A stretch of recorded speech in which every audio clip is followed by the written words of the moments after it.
Hi, everybody. Thank you for joining us. We're just going to wait a couple minutes and let people join, and then we'll get started with the presentation.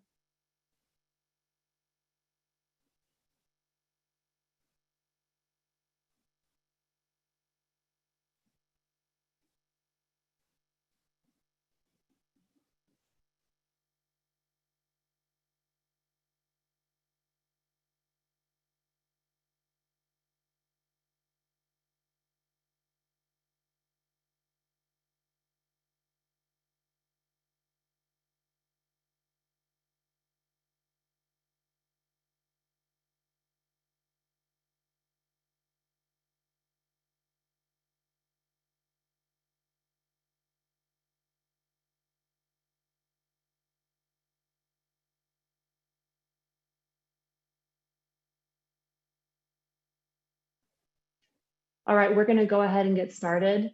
Thank you, everybody, for joining us today. Just a couple of housekeeping rules. This webinar is being recorded and will be uploaded to the Harris Seeds YouTube channel later this week. Attendees, you are muted and your video is not shared. If you have questions, please use the Q&A section in the bottom bar of Zoom instead of the chat. The Q&A section will allow our panelists to answer your questions at the end. My name is Kendall. I'm from Harris Seeds. We are super excited to be putting on this webinar with ClearSafe Labs. We know we've had a lot of growers who have been interested in hemp. So we're really excited to share this information with you.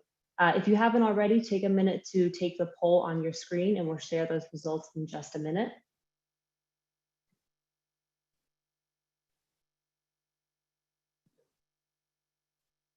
Just kind of looking to see who's in our audience, if we have experienced hemp growers here or if we've got a lot of newcomers.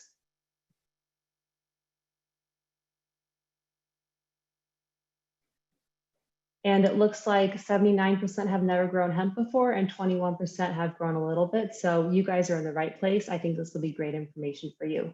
Without further ado, I'll hand it over to Dan. Great, thanks, Kendall. My name is Dan Strack, and I'm the Chief Executive Officer here at ClearSafe Labs. We're coming to you from Walworth, New York, in our ClearSafe Greenhouses facility. My partner and co-founder, Fred, our Chief Strategy Officer, is in our cloning greenhouse, and our head of cultivation is in our bedroom right now, Colby. So we thank everybody for coming, and we're really excited to share some knowledge with you. We here at ClearSafe Labs really try to understand the entire hemp ecosystem. We really focus on genetics, but we're really looking from seed all the way to end consumer product. This is an ever-changing industry, and we're really excited to grow with everybody here. Fred, if you'd like to say a few words, please, and introduce yourself. Sure. First off, thank you everyone for taking time out of your busy schedule to spend your time with us, learning a little bit more about hemp. I've been personally involved with the plant for most of my life, and I'd like to share as much knowledge as I can with the folks at home that are interested in jumping into the hemp game. Great. Thanks, Fred. Hey, Colby, a few words about yourself as well would be great. Introduce yourself. Hey, my name is Colby Riggle. I'm head of cultivation at ClearSafe Labs over here.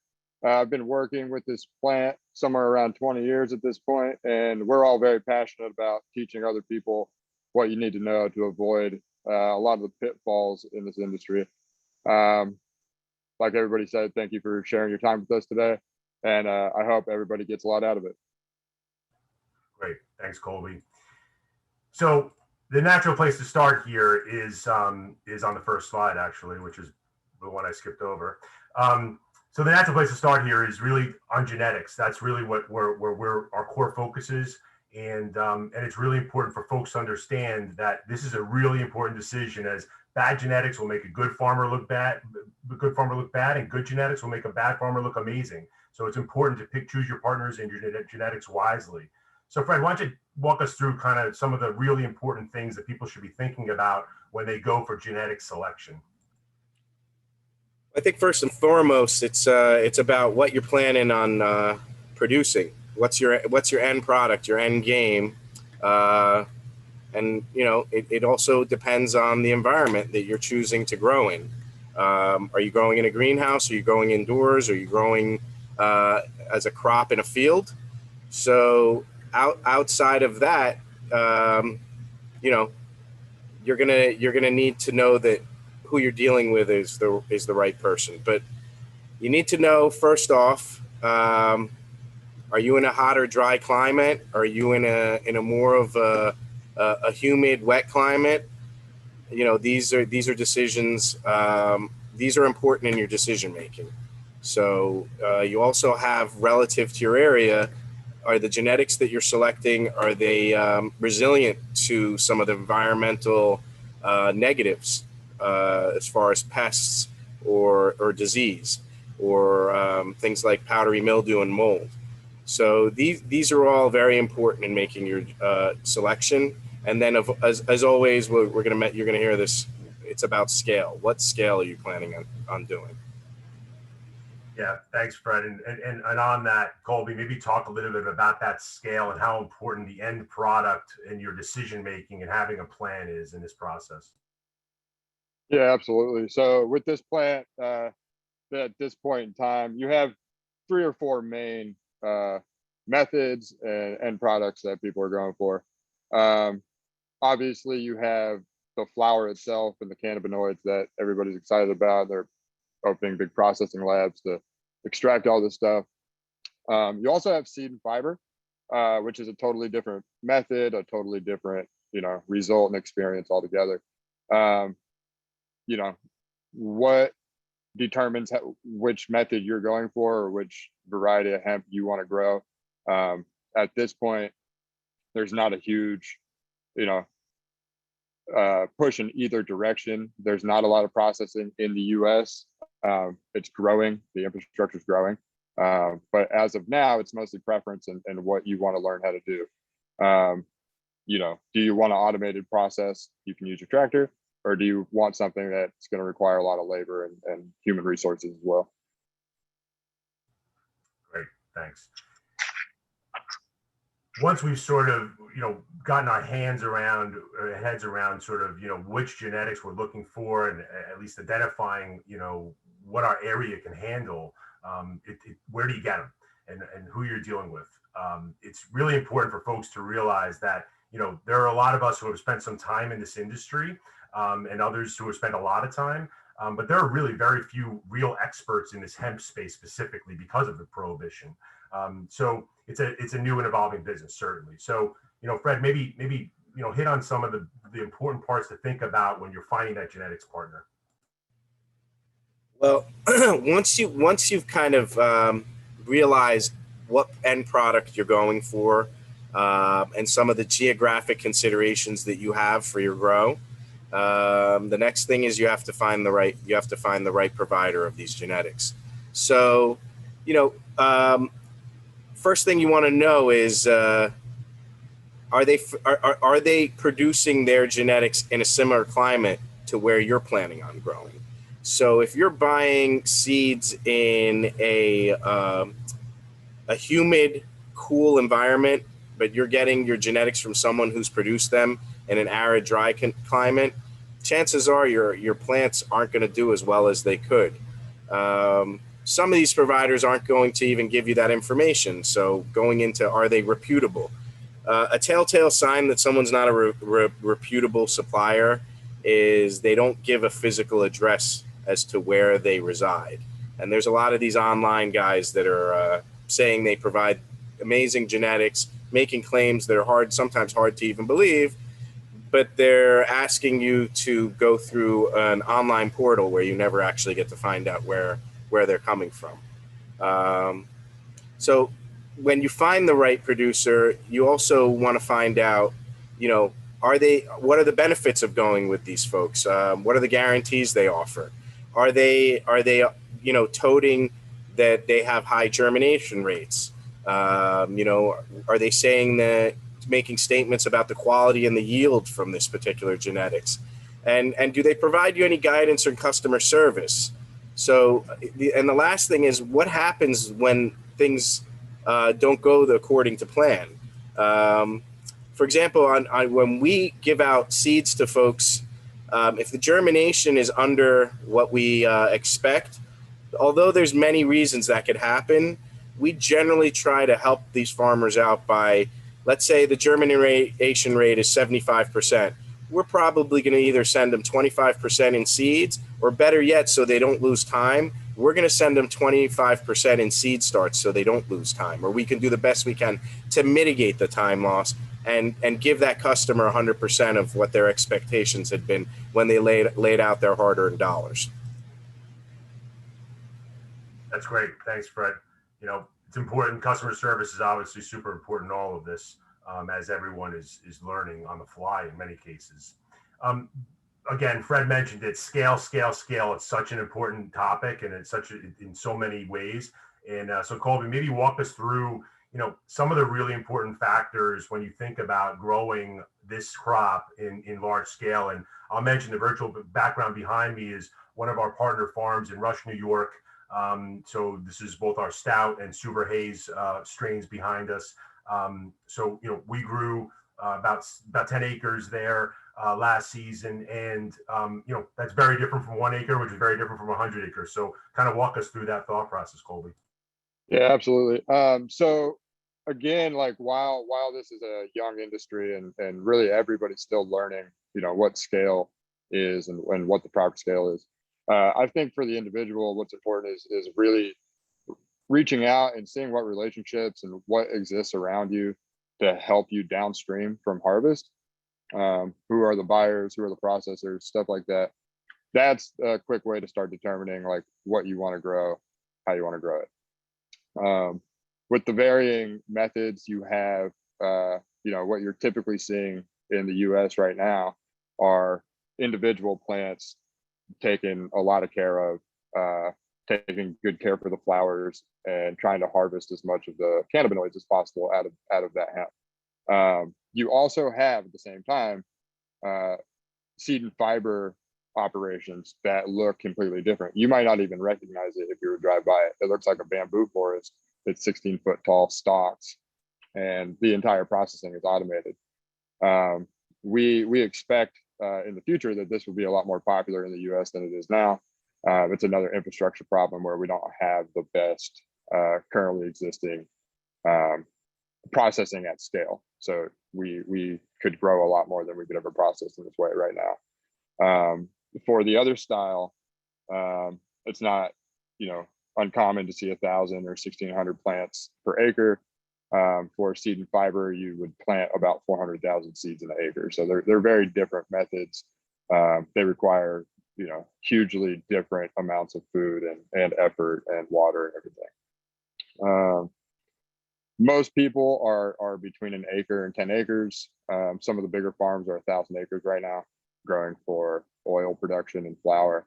And nobody's nailed it on the head now. There's still a lot of learning for everybody going on. One of the big issues is what you can mechanize and use equipment for. Everybody kind of needs it at the same time, at the same day, and there's a big gap there. So planning ahead, researching your method before you make any purchases and stuff like that are just going to help, 10 times what they would with a crop that's, traditionally stable and commonly available and stuff. So just do your research before you make a decision about this, and reach out to who's around you locally and see what's around you in terms of processing and what you can do with it. It'll help you determine what the right genetic fit are. Excellent. Thanks, Colby. So the next sort of topic we want to really hit on here is, seed choices, feminized or mixed seeds. And, there are a variety of reasons why you would choose one or the other. And a lot of it has to do with what we've been talking about, both scale and end product. So Fred, walk us through some of this.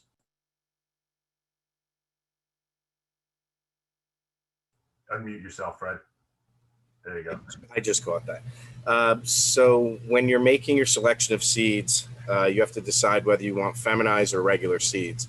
If you're a newbie, you probably are going to go with feminized seeds. It takes a lot of the worrying about going out and looking for males and non-specific orientated plants, with unstable traits. When you go with the feminized ones, you already at least know you're getting female plants, or at least 1 out of 1,000 maybe male, but that knocks down the sorting process tremendously. You know, if you're trying to get in the game of genetics, you may want to go for regular seeds, and that's going to give you the opportunity to sort through females, males, do crosses, and really do what's called pheno hunting, of looking for a phenotype that may be very rare, and you're not going to be able to find that unless you're kind of working and crossing and doing regular seeds. Great. So when you talk about different seeds and different genetics, there's the autoflower genetic is something that's growing in popularity, relatively new. We have some strains here at the greenhouse where they're true autoflower strains, and then others that have some autoflower tendencies. And so, Colby, maybe tell us how we should think about autoflower in today's day and age, and where we think it's going.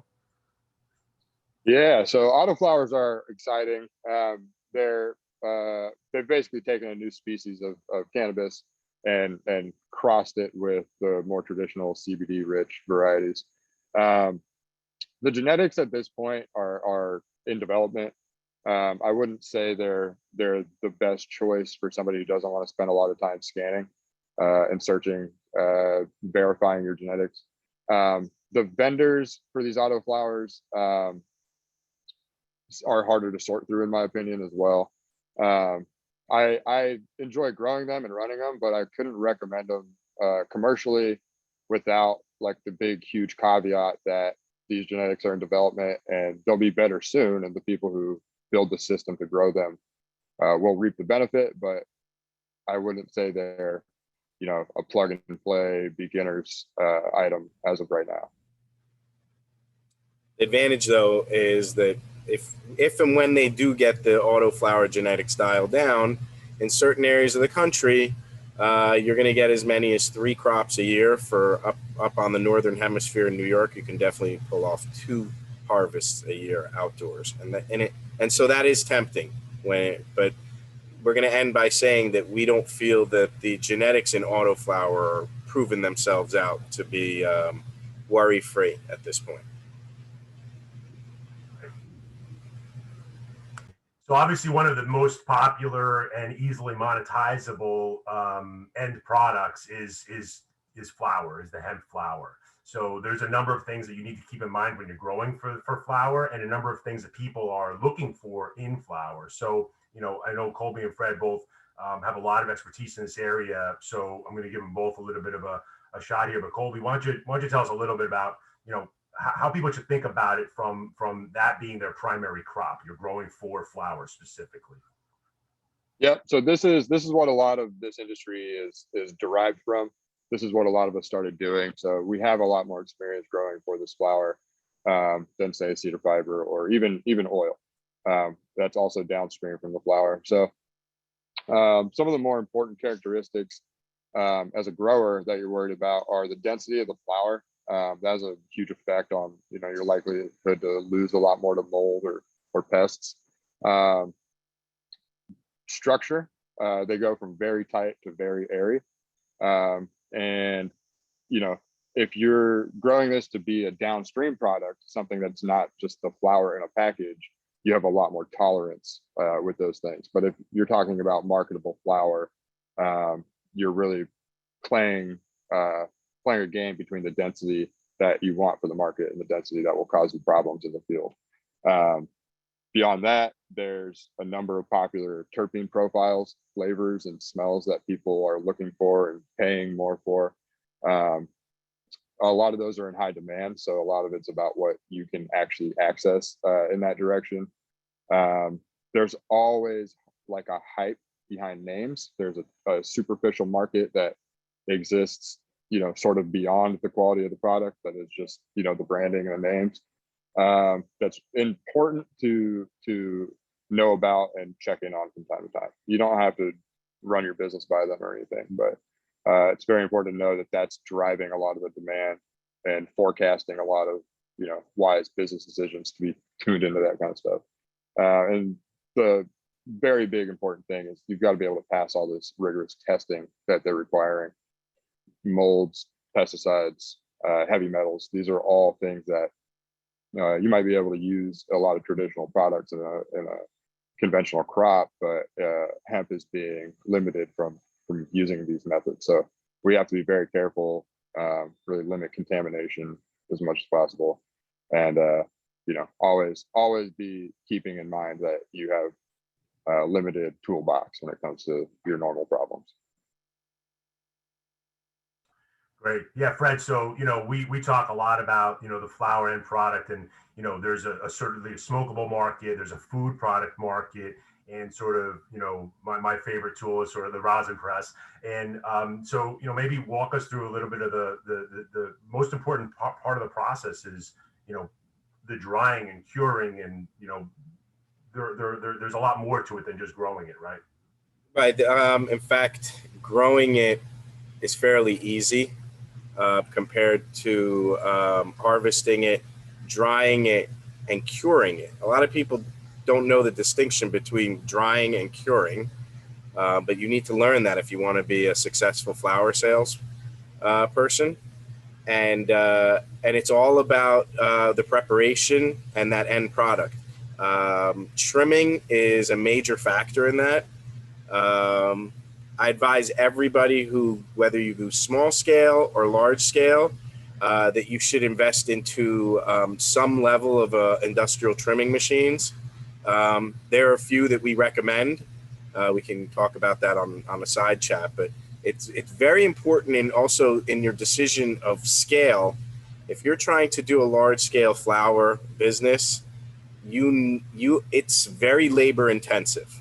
So the labor to take it off the field without damaging the product, there's the labor to process it, and that involves hanging it, drying it, and then bucking it off of the stalks after it's been dried. Or some people prefer to buck it before drying. Either way, you have to get it off of there, and then you have to trim all of the sun leaves and sugar leaves off so that you're left with just bud. And it's not the easiest thing, and it is a learning process for most people. We'd be glad to help anyone along the way. They can get in touch with us if they do need help or some advisory on any of those aspects. So the other big product, really that comes out of this, and sometimes people do actually grow the crop for both, right? Where they're going to trim the flower off top, sell that flower, and then have the rest of the product for biomass. And there's some pros and cons to that. So, Colby, when we're thinking about the oil part of the market and high cannabinoid rich biomass, what should people keep top of mind? Yep. So this is another issue where scale is very, very important, and we should harp on that point that you're looking at 700 pounds of something dry per acre you choose to grow, and that's the low end. You can get a lot more of that. These plants can get very big if you decide to grow them that way. There's a few products that they're using biomass for that are very dependent on the oil content of the biomass. This is a lot of your crude oils, and then all the derivative from soaps to foods, dog food, all that stuff. But there are other things they're doing that don't really depend on that at all. So, like, again, you have to know where this is going in order to make the right decisions about how to dry it, how much labor to put into keeping it really proper. One thing, a big mistake that people make that catches them off guard is when you harvest cannabinoid rich plants, a lot of people like to split the difference between flower and oil and take the top 30% of the flowers or so and try to bag those and bring that to market itself. When they do that, they reduce the overall cannabinoid and oil content of the biomass, so that when they go to market and it's missing that flower content, it appears to be a lower grade product, and a lot of people are caught off guard by that. So know what you're getting into. Another thing to watch out for in biomass is there are a lot of people trying to take people for a ride in this industry. Anything that's new, it attracts a lot of sharks. And this year, for example, a lot of people were told that they should do wet biomass and store wet biomass, and the processing capacity for this method is almost non-existent. You need a very sophisticated lab to make sense of that. And somebody just went around and told everybody they they would process it, and it's just not possible. So don't take too much advice from people without a grain of salt, and always verify information you're going to pursue. It's messy in any emerging market, but hemp has got its own pitfalls and learning curves. Yeah, absolutely. Absolutely. I mean, the moral of the story is plan ahead, right? Have a strategy, make sure you understand where your offtake is coming from, who your end consumer is. So we talked a lot about, genetic selection, thinking about end product. How about growing, right? We need to, we've selected our genetics. We understand, our end game and our end product. Fred, what are the first things that we need to really think about when we're talking about, growing best practices? Well, once you've got the right genetics, you've selected the right location. And when I talk about location is, make sure that you have the right genetics. If you have a lot of gullies in your field, if you're growing in a field, know that in our experience has been that unless you have graded flat terrain, you're going to have pockets where that plant wasn't designed for that level of moisture. And so either the ones in the divots are doing better or the ones outside the divots are doing better. So you want to really make sure you pick the right area to grow in. Aside from that, and comes again, we keep mentioning it, scale is one of the most important things. Don't overgrow. Don't try to take on more than you can handle. We've been talking about, in the biomass, make sure you have storage. If you don't have the ability to take this stuff off the field and safely store it to dry in a location, grow less. And figure out how much area you have for storage for your harvesting before you ever get to the point where you're actually harvesting. And a lot of people have made that mistake in the past where they get caught off guard. All of a sudden, the next thing they know, they turn around, the season's over, and they have limited barn space for doing their storage and drying. So make sure that you have an abundance of storage. That's one of the most important things. Make sure that your genetics are the right genetics for your climate. If you have a short season, you don't want to grow a full-term plant that has, for example, over 100 days of flowering. That's going to end up being a problem for you. You're going to end up with a product that doesn't finish when Mother Nature says time's up. And you got to double check everybody on their statements regarding that fact. Dan's favorite line: trust but verify. I'll add a couple things on this too. Depending on your method and your end product, again, you might need supports. You might need something that stabilizes each plant out in the field, depending on, especially if you're growing flower, there's a lot of genetics. The flower will be bigger than the stalk can support by itself. And you want to really secure your method of harvest and understand what that's going to take ahead of time. You might need to hire a lot of people. You might have access to some automated equipment, but knowing that fills in a lot of the gaps in between time. A lot of people top this plant once or twice. A lot of people trim, 4 to 6 nodes from the bottom up the stalk, just to keep it off the ground a little bit. And most people, if they're growing for the oils, have some sort of support system, whether it's trellising or, almost like a grapevine system. Whatever is accessible to you. Just know when you're looking at genetics and everything, that's something you want to know ahead of time, or else half your crop can just end up on the ground one day and no good product. Absolutely. So the next thing to really think about is where you start, seeds versus clones. And we've got farming partners that have started with just seed, just clones, and a lot of the times it's both, and there's a lot of reasons for that. So when we think about seeds versus clones, Fred, when we think about where we choose, what are we thinking about when we choose between seed and clones, or the right mixture for each farm? Each of them have their pluses and minuses depending on the situation. So that, again, as we've been saying, there's a lot of factors that factor into what you're going to do in your decision from A to Z of finding out which genetics to work with, where to grow them, how to grow them, and in which route to start. Many people do seeds and clones, and I'll give you the advantages of seeds is if you're going really big scale, you're going to go with seed. If you're doing 100 plus acres, to do that with clones, it would take so much preparation in producing enough clones to handle that you'd have to be a year ahead of yourself in preparations for that. Another advantage of seed is the fact that because of it has a taproot, it's going to be more resilient to water shortages, whereas a cloned plant is going to have the shallower root structure, and if the water is drying out in the field, it's the top few inches that are drying out, and without access to taproot, those plants can fall victim to drying out. I'll let Colby get into a little bit more regarding the clones, and maybe he has some more to say about the seeds. Yeah, so some of the reasons you would use clones are smaller scale, more stability.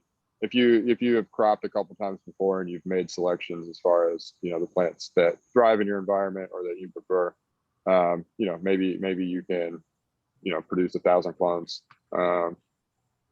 and have a crop that satisfies you. Really at scale, most people are doing seeds, with very few exceptions. There's some rare compounds we've found in certain things that become clone only, and when we breed, they don't breed true. So there are some large scale clone operations that provide certain things, but for the most part at scale, you want to do seed. The drought resistance is a bigger factor than you might think. When these plants are mature and full, like they're drinking a ton of water, and if you're not soaking them at the end of their cycle, they can dry out really quickly. And the seeds beyond the taproot have a lot more vigor and pest resistance and things like this that you would find typically with other crops as well. But again, it depends on your end product and your environment. There are clone only things that are beautiful, and there's all sorts of genetic magic we're still finding with traditional seed. So you can find a reason to do all these things. Clones is a great selection if you're getting into the season late.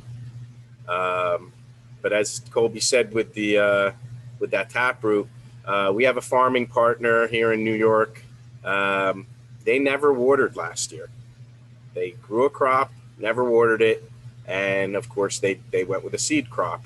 And because of their seed crop had that deep taproot, and they put it in early enough in the season that it was able to fully develop. Lucky as they are, they got away with not watering at all. And watering can be a very time-consuming, labor-intensive activity for some people. And again, what level of automation do you have for accomplishing your goals in watering? That's one of the questions you have to ask yourself. Nice. Yeah, Rusty mentions he actually plants okra close to the hemp to monitor water needs there in the south, which is that's pretty interesting. So we touched on this earlier. We talked a little bit about male versus female plants and how important it is to have feminized seed depending on your growth situation. So Colby, maybe walk us around really sex identification here, really male versus female plant identification. Yeah, so this is what this plant requires, more than anything. You're really taking this first time you grow to understand, when you're looking at an undesirable part, the male plants and the genetics tend to shoot out male parts like late in the season. These are the unstable genetics we're trying to avoid, we're trying to breed out. But the plant itself has this mechanism built into it, something they do. If it gets stressed, if for some reason a light gets shined onto it for a long time, they might stress react and start throwing pollen, which will seed your flowers and reduce the quality of your crop and the oil content of the plant. If you're doing seed and fiber, this isn't something you worry about. You don't sex any plants or anything, but for the more valuable cannabinoids and the more typical style that you're seeing in the US right now, you are spending a lot of labor and a lot of energy and a lot of creative ways to figure out how to make this easier and more consistent. And it's another reason people use clones, is they just don't want to use their time doing this. Clones will make for almost guaranteed female plants. So it is a preference for most people, especially somebody growing on a smaller scale. They'll probably prefer to go with clones because it's less headaches on the starting point of prepping and getting your genetics dialed in where you want them to do. Where when you get clones, that's already been kind of taken care of for you. My advice for people is don't even germinate a seed till you can tell the difference between the male and female effectively, and that all your personnel that it's going to be out there doing it. And one of the things that we do to incentivize people to find the males in the field is we create a reward for when you find a male. And when you create that situation, it's amazing how they find everything that's even questionable or fully male. And so I recommend that to all folks working with a labor force, is get them knowledgeable on the difference between the male and female sex traits, and then incentivize them to find them for you on the field. And not just find them. People, I've seen this mistake happen countless times where people just go and mark the plant that it's a male, not knowing that 2 hours later the pollen sacs popped open and pollinated their whole field while they were trying to let the appropriate party know that they'd found males. You got to let them know, rip them out right away if that's not working with the type of business and the type of end product that you're striving for. Yeah, and it's just super important, as Fred and Colby both said, to really understand the difference here, right? Female has the sort of pistils, and males have the pollen sacs. There are ways early on in the plant's life to do tests, right, Colby, to identify sex on an immature plant. It's expensive, not scalable. It's really probably best in a genetics environment, but that's a really, really important piece of the growing puzzle. A lot of people in the chat room are asking about pest management. This is super important, right? And it's not the same for a lot of other crops. So, Colby, maybe start us off here about how we think about IPM in the hemp world. Yep. So first words of wisdom: an ounce of prevention is worth a pound of cure. Always spray preventatively. Always basically treat these plants like there are pests before you see them. If you see a lot of these things, it's really too late to fully get rid of them quickly. In this hemp space too, we're limited in what we can use in terms of pesticides and things like that. So you'll see 1,000,001 ways, to kill a spider mite. And a lot of them are valid. I mean, there are a lot of different ways to achieve this, but what's important is, what's in your budget, how often do you do this, and what's the pest local to you. Depending on where you are, you might have different sorts of caterpillars and mites and things that won't be common. It won't be common in California or Colorado, where we're doing a lot of this. So you got to do some local research on that subject. One method that we found is just the closest you get to foolproof is spray something every 3 days. Every third day, spray something, whether it's insecticidal soap or some sort of neem product or something more heavy duty. Switch up what you do, but spray something different every 3 days. Cycle them out according to the label. Don't mix anything crazy, but we find that these bugs with this plant, find resistances very fast. And if you just spray one thing, you'll find that your product doesn't work very well very quickly. So we always change methods with sprays. We also use beneficial insects, from ladybugs to predatory nematodes, things like that. There are a lot of products, a lot of philosophies, and a lot of methodologies when it comes to the subject. And it really, depends on the farmer themselves and what they're comfortable doing and what they prefer.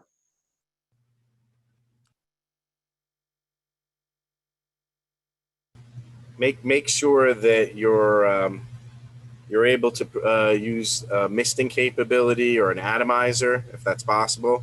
You're going to need to get the entire plant drenched usually. A lot of people end up forgetting to spray the underside of the leaves. That's where most of the bugs are going to be hanging out and reproducing. So you want to do that, and some of these insects are going to require a drench that goes into the soil to handle any of their babies and larvae. So you really got to make sure that your application techniques are up to par. Absolutely. Great. So when we think about, starting these seeds now, there's lots of different ways from, and again, scale matters here. It's super important. But Colby, maybe, start us off here when we think about seed starting. What are some of the methods that work and when you use them? Yep. So in a large agricultural operation, a lot of times you have an automated seed planting system.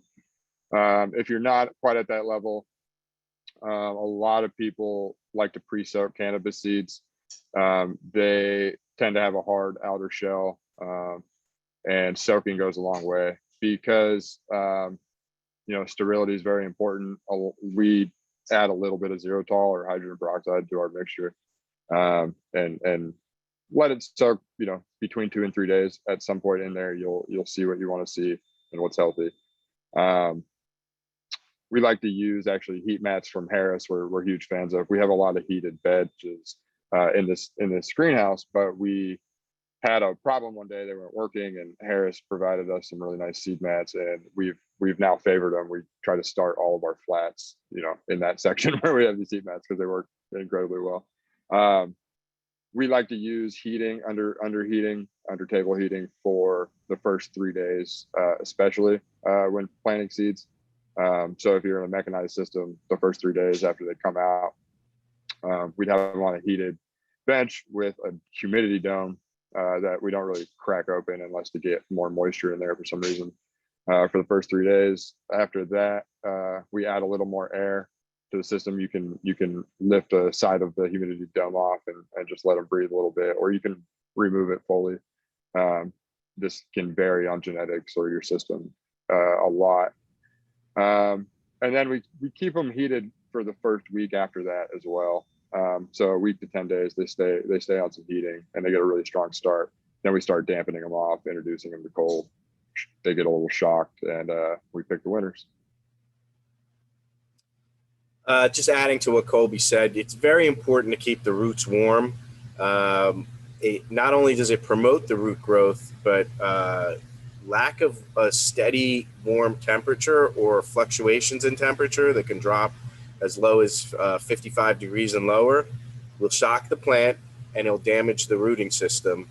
And you'll have a plant that'll look fine from the surface, but it will not grow for a couple of weeks. It'll literally stay in suspended animation. You'll wonder what happened. You won't know right away. It's most likely you've the shock that from the roots getting cold. So we can't stress it enough that you got to keep the roots warm and you got to keep that temperature consistent. Great, thanks. Yeah, and Fred's in our clone house. So right behind him are those mats that you see in the picture with our clones and seed trays on there. They work excellent. Colby mentioned the domes and seed trays. It's really important to pick the right trays and the right medium for your seeds. So Colby, you want to touch on that a little bit? There's obviously a lot of different choices here. Yeah, the trays in the dome system, if you're not familiar with that, you really want to be. Even for clones, this is a really critical piece of equipment. There's 3 layers to it. There's a flat with no holes in it, usually a laced part or something with holes in it, and the humidity dome. It kind of just keeps a perfect environment if you have a heat mat under it. This is where a plant really wants to start. It's just like a humid, dense rainforest. And same for clones. Right when you cut clones, when they're fresh, you really want them in 100% humidity. They can't breathe. They don't have any roots or anything. So the only way they breathe is that water droplet passing over the leaf.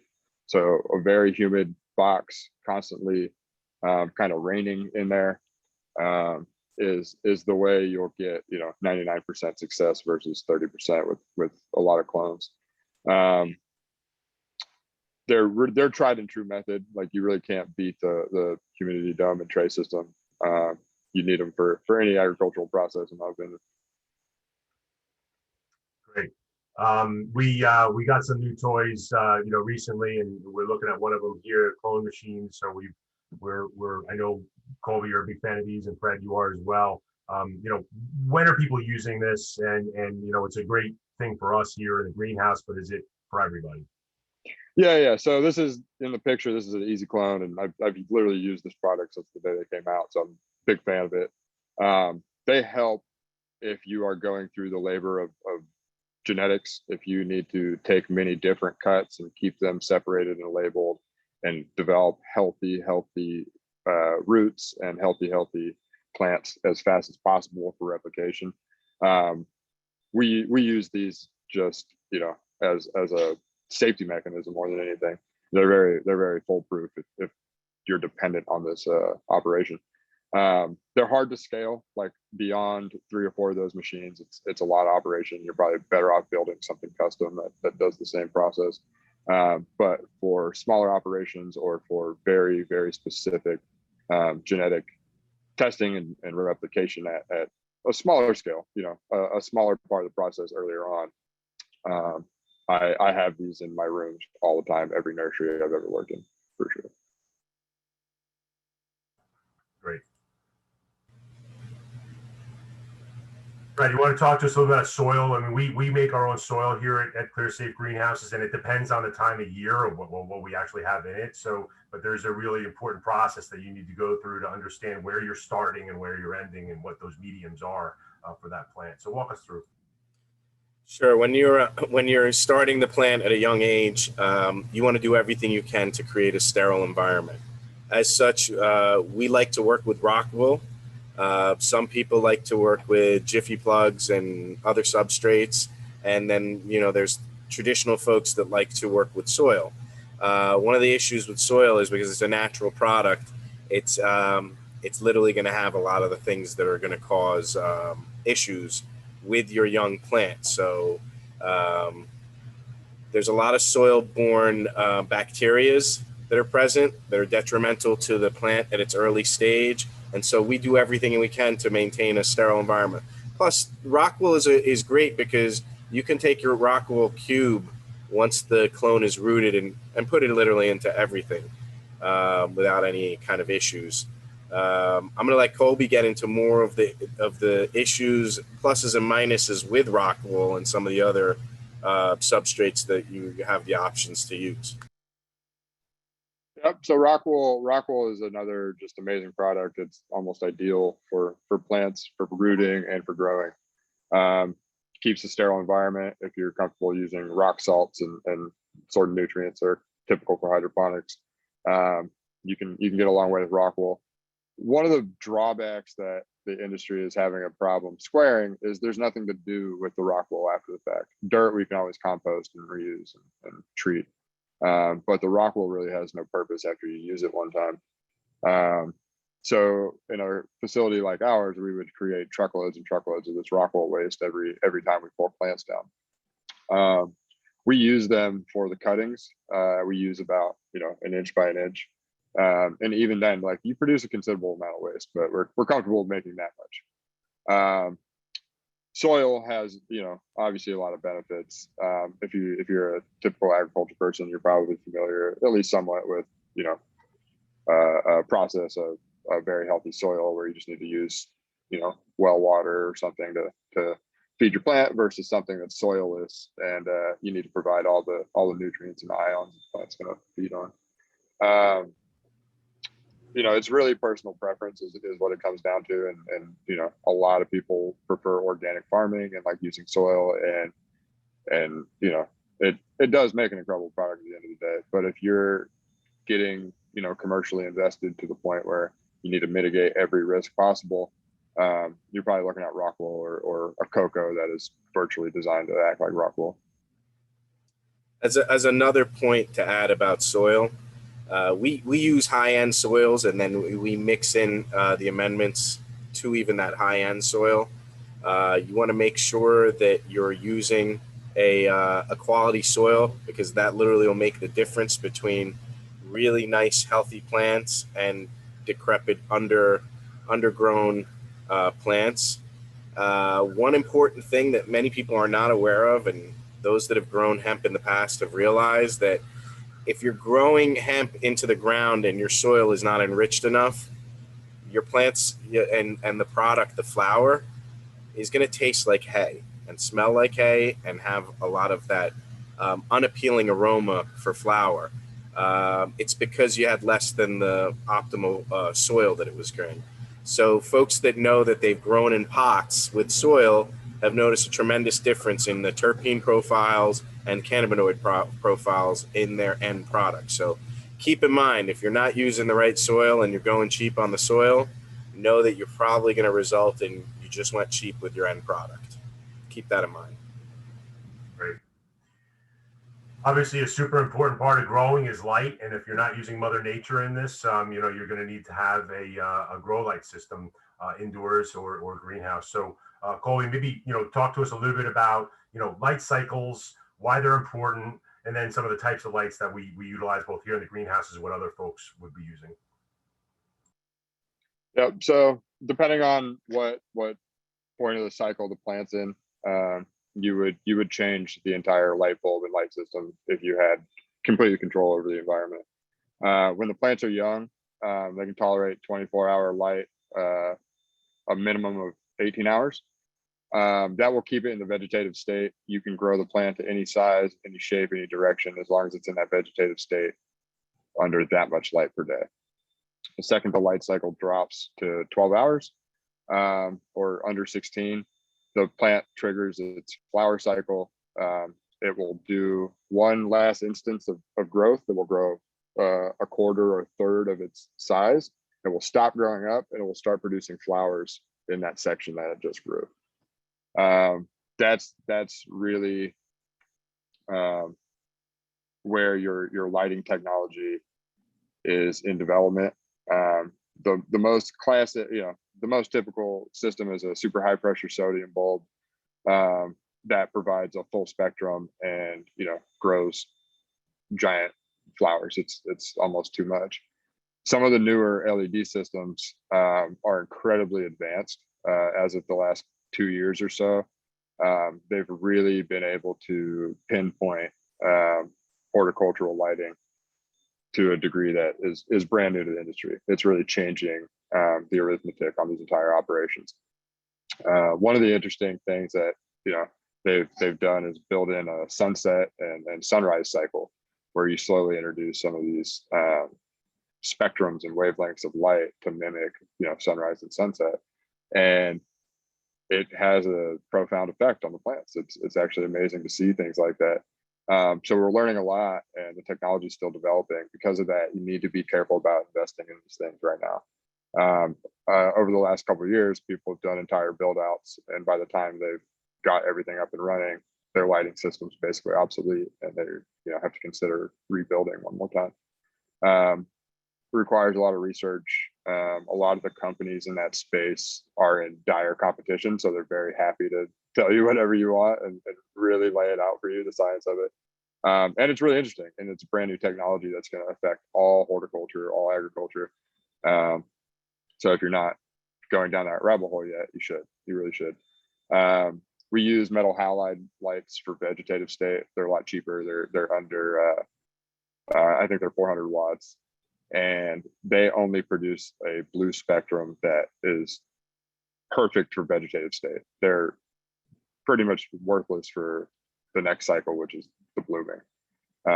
When you go into flower, when the plant's actually producing flower, it desires a different wavelength of light. They're calling red and pink and purple and stuff like that. It's a very interesting topic. It's something that people who are in this industry are constantly discussing and trying to figure out right now, and always getting surprised. It's a new thing every day with the lighting. On the flip side of the most advanced LEDs in the world that will do your laundry for you, You can also get away with using fluorescent light for a lot of the vegetative cycle and cloning and sprouting seeds. You want to have that light very close to the plant, but in a pinch, this is totally fair game.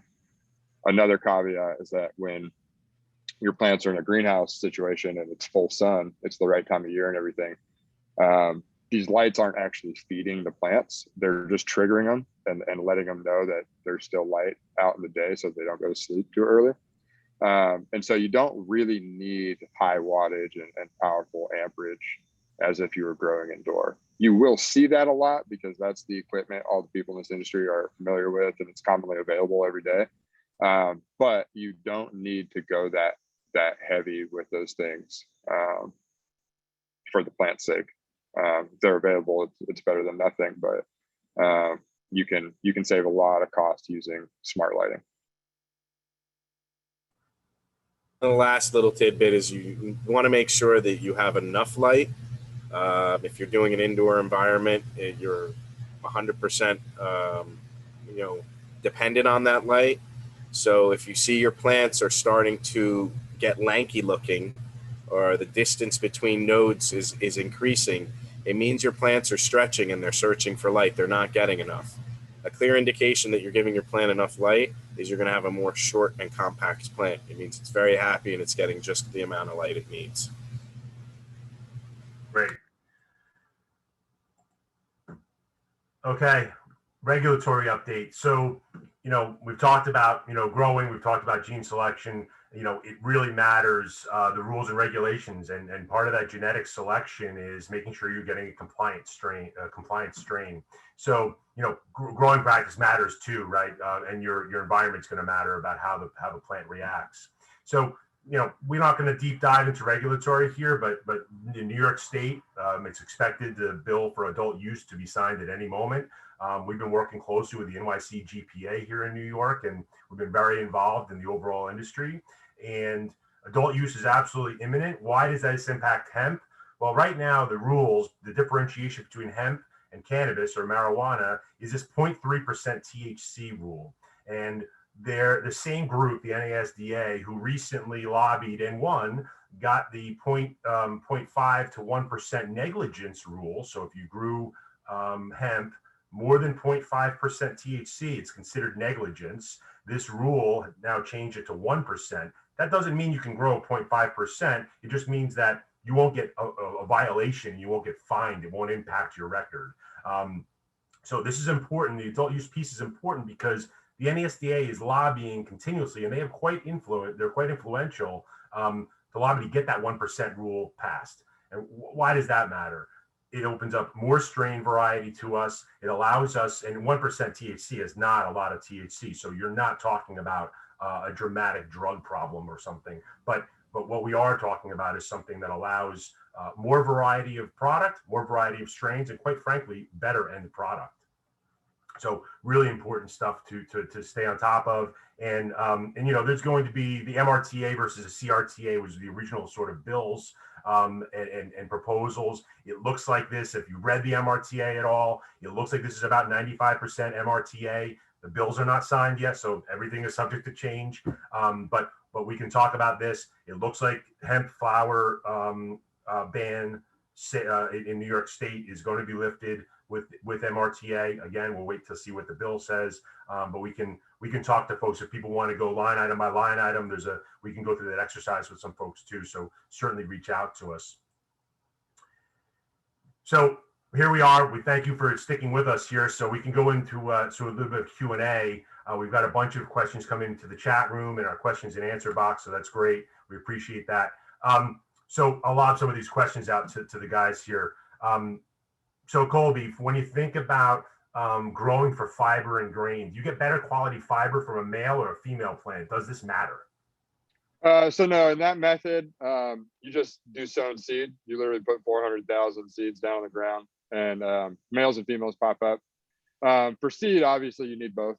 For fiber, this is a subject of international debate right now because a lot of the rules and regulations everywhere in the world are preventing people from actually getting the higher quality genetics and seed crops, even for seed and fiber. And if we're going to seriously, commercialize seed and fiber agriculture, obviously we want high quality end products. So no, the male and female aspect doesn't matter.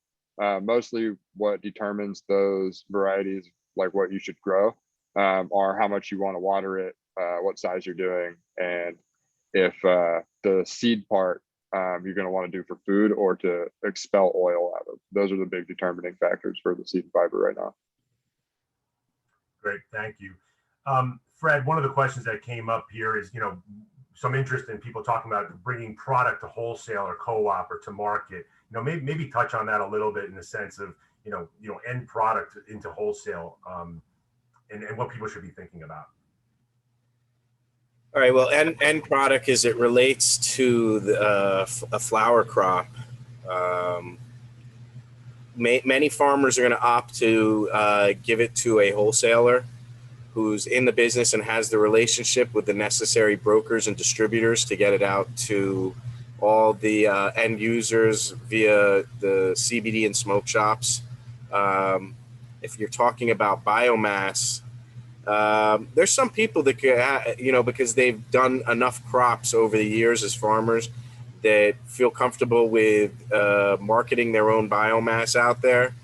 But there's nothing wrong with using the and accessing brokers to do it, because at the end of the day, you want to move your product and get the best dollar return for your product, and having more people out there kind of, as they say, peddling your product is the better way to ensure that you get your best return on your product.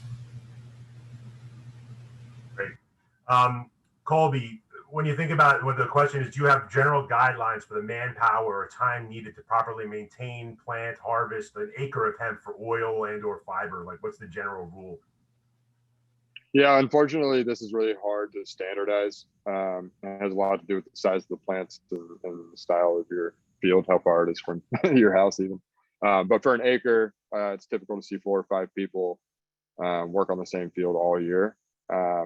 Maybe for harvest, you hire a couple more, but if you have a solid crew of 4 or 5 people, I could say you could do 1 or 2 acres, not comfortably, but you could do it. And it really depends on your level of if you're watering, it's automated. And unfortunately, it's very dependent on if you have a disaster or not. If you have, some event, which you want to be prepared for and pray you don't have, but, should a strong windstorm come or something you need manpower, you might find it better to have 4 people on hand than 1. Great. Fred, where does we want to find varieties of seed? This sounds like a planted question by me, but it's not. Where does one find varieties of seed genetics to make the best choice for your specific needs? Repeat that. Where does one find varieties of seed genetics to make the best choice for your specific needs? You got to go to a reputable hemp genetics provider, like some people we know. Yeah, so we're happy to help, figure out exactly where you're farming. We have a few strains here that are doing really well in upstate New York where we're at, and then we have access to a variety of strains that can do well across the country. So we're happy to help you try to find answers to that. So reach out to us, and our contact information will be up in a moment here. Another question: how do you start growing for CBD oil? I think one of the things that we should really think about and talk about here is the fact that growing for biomass to toll into oil is a really difficult game right now, because there is such an overproduction of hemp for oil, and the oil has certainly become commoditized. So when we sit in our shoes here, we know that market is going to come back. However, we really feel we'd be really being disingenuous if we told that you guys as farmers you should go out and start growing for oil processing. We got a little bit more time, as Colby alluded to earlier. The processing and the processing infrastructure in the country isn't quite there yet. But I do think this is the year to the way you start, and Fred chime in here. The way you start is actually, this is the year to experiment. Like, this is the year to actually, not to do 100 acres potentially, unless you really understand and you've got a plan and you're prepared, but really to experiment and figure out what you're capable of doing with your property or with your facility, right? Yeah, and look, if you can do a lot with 5 acres if you say, I'm going to use this 5 acres and max out the output of this 5 acres. You don't necessarily have to go big on acreage to make it make sense. In fact, we feel that it's sometimes better, and in this year of experimentation, people should consider 1 to 5 acres is what they actually go after. Now, look, if you're already running an 800-acre plus farm and you feel comfortable doing 20 acres as your starting point, I'm not going to push you away from that. I just want to make people be careful in their decision making and know that even if you have some automated equipment, factor that you may not have it and it may not be viable at the time. As Colby said, a lot of these people are planning on sharing equipment. Unfortunately, they find out at the end of the season, the same exact 5 days, they all want the same equipment. And it becomes an issue. And maybe there, 2 people, 3 people get access to the equipment before the season's done. And then, there's always some guys that get left behind. So bigger isn't always better when it comes to going for oil. And sometimes it makes sense to go smaller, especially since, as we're saying, very few people are at that point of mastery. Go small till you get to the point of mastery where you feel comfortable going big and investing big dollars. Because the minute you go big, know that it's an exponential rate at which your money is going out the door during the grow and up to harvesting and into harvesting. So you don't want to take on more than you can chew. Great. So thanks, guys. Thank you, everybody, for sticking with us here. We had a lot of participation, and we appreciate that. You can see our contact information both for Harris Seeds as well as ClearSafe Greenhouses. Reach out to either or of us, and we can help out. Certainly, Harris is here for your equipment needs. We're here for your genetics needs and consultancy services. A few of you in the chat room asked a few kind of questions. We can take those offline and circle up with you to get those things answered. So we thank you very much for your time. There's going to be a survey at the end of this, so please stick around before you log off to finish that survey, and this way we can all stay in touch. And thank you very much for your time. We very much appreciate it. Thank you, everybody. Thank you.